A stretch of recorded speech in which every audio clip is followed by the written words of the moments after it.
Meu colega Godines, eu acho o cúmulo quando algo que tinha tudo pra dar certo simplesmente dá errado. Tipo um padre carismático que decide se amarrar em balões pra cruzar o país, ou a Luísa Sonza escrevendo uma música pro namorado Chico Moedas.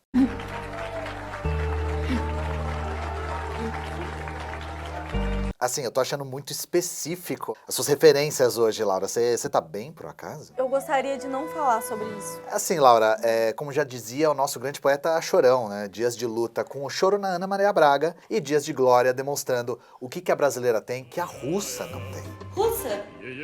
Não me vejo muito russa não, te falar a verdade. O mundo é complexo e dialético, tal qual a Luísa Sonza. Quer vocês queira, quer não. Quer vocês queira, quer não. Tem coisa que pode ser boa em alguns contextos, mas podem ser usadas de forma completamente oportunista e hipócrita em outros contextos. Tipo, direitos humanos. Sim, web comunicers, você não esperava por essa. Todo esse gancho foi pra gente chegar no tema direitos humanos. Eu tô passada, chocada. Meu Deus. Ou esperava, né, já que tá no título do vídeo. Então vamos desse abaixo. Enfim, liberta Penhasco 3, DJ. Saudade não tem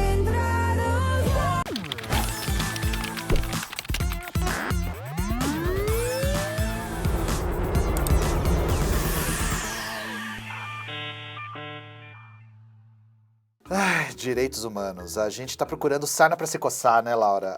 A gente vai ser xingado na internet com certeza depois disso. Não, demais. E é engraçado como que esse tema é um para-choque de maluco, né? Falar de direitos humanos é como invocar o patriota do banheiro. Gente que diz que os direitos humanos existem pra defender bandidos. Mas a real é que os direitos humanos têm ideias importantes, principalmente pro mundo que a gente vive. Mas acontece que, frequentemente, as cartadas dos direitos humanos têm sido usadas também de um jeito totalmente oportunista e hipócrita por alguns setores. Mas você não vai me dizer que é contra direitos humanos, né? Que a tua casa tem um taco de beisebol escrito direitos humanos. Você não vai me dizer isso, né? Tá repreendido, mas a gente já começou falando de direitos humanos e a gente nem explicou o que são os direitos humanos. Vamos lá, né? Direitos humanos são uma carta de compromisso elaborada em 1948 pela ONU, a Organização das Nações Unidas. E isso foi depois da comoção generalizada pelos crimes cometidos pelos nazistas por toda a Europa de 33 até 45. E é importante a gente historicizar aqui que foi um documento elaborado no período da Guerra Fria e foi construído principalmente por estadunidenses e europeus. Não é à toa que a maior parte das ideias presentes nos documentos são ocidentais e ligadas a princípios de alguma revolução liberal. Existe uma clara intenção de demonstrar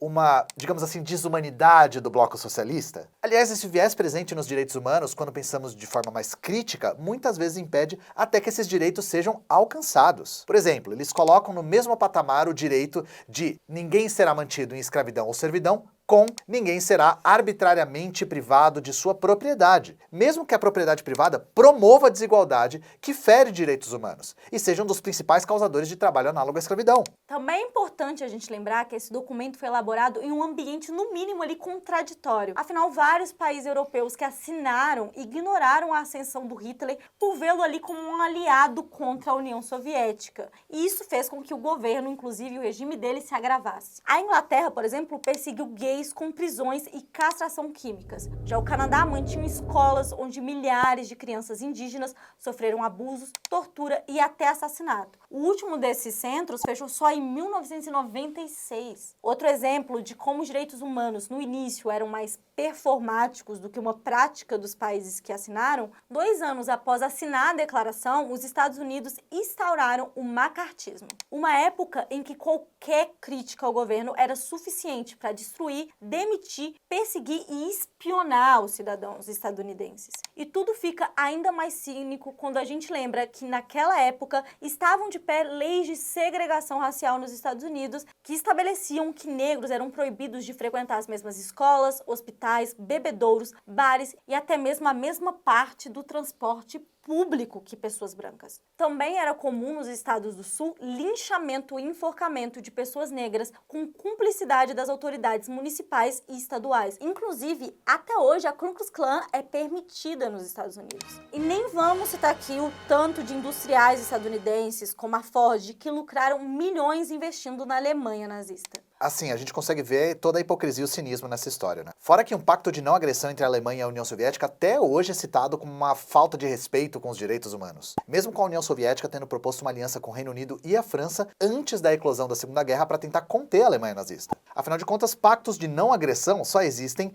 entre países que pretendem se agredir, né? Aliados não precisam de pactos de não agressão. Pô, mas em Bastardos Inglórios não era o Churchill sendo retratado ali como um soldado antifascista? Hollywood, você me prometeu. Parei, família! Parei! É máfia!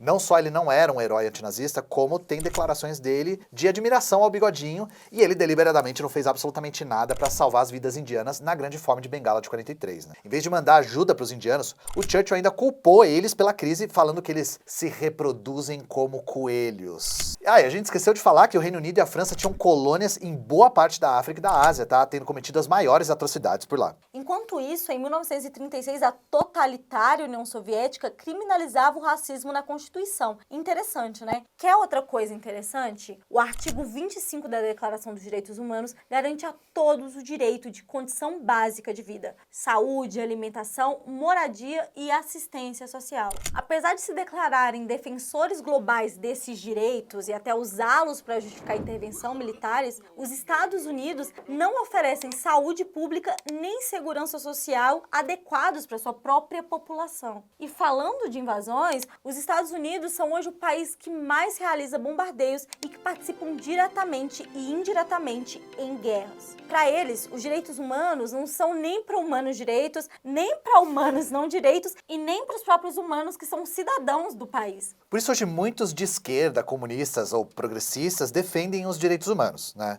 Uma agenda minimamente cívica já é demais para a direita e as potências econômicas, como vocês puderam ver aqui. A gente denuncia que bloquear ajuda médica humanitária depois de desastre é violar direito humano. Então é importante entender que os direitos humanos, no contexto que a gente vive, muitas vezes são positivos. Eles foram transformados pela gente em uma arma de denúncia. Mas eles também seguem sendo instrumentalizados como forma de conter críticas ao modelo capitalista. Se um país nacionaliza uma empresa que tinha capital estadunidense investido, ele automaticamente vira um inimigo dos direitos humanos. Quando um presidente critica o imperialismo dos Estados Unidos, vira automaticamente um ditador sanguinário. Foi o caso, por exemplo, da Venezuela. Após Chávez ser eleito, os Estados Unidos apoiaram um golpe em 2002 e anos depois eles impuseram sanções econômicas sob o pretexto de defender os direitos humanos. E essas sanções, que tinham esse pretexto de proteger, causaram desastres. 300 mil venezuelanos ficaram sem acesso a medicamentos, o PIB despencou 62% e 40 mil pessoas morreram entre 2017 e 2018. Cuba sofre bloqueio há mais de 60 anos. Iraque, Afeganistão, Líbia, Vietnã e Panamá foram devastados. Tudo em nome da liberdade dos direitos humanos. Ironicamente, os Estados Unidos são também parceiros da Arábia Saudita, uma ditadura que persegue mulheres,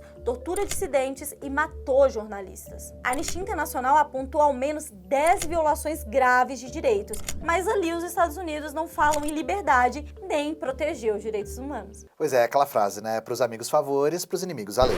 Parece eu ignorando que o Vegeta era um assassino sanguinário que inclusive defendia o imperialismo e que destruiu vários planetas. Mas diferente do Goku, ele foi um pai presente e um ótimo marido pra Bulma. Príncipe do Saiyajin, sim. Tá na hora de encerrar o vídeo já, porque começou até a defender monarquia aqui, viu? Gente, já fico brincando, mas o tema de hoje foi complexo, né, Ian? Chega uma hora que a gente fica saturada de falar, sério. Esse papo aqui me lembrou de uma coisa, Laura. Aquele tweet de um cara que tentou defender a guerra no Irã, perguntando se lá as mulheres podiam votar. E a resposta do cara lá que foi: as mulheres no Irã votam desde antes dos negros votarem nos Estados Unidos.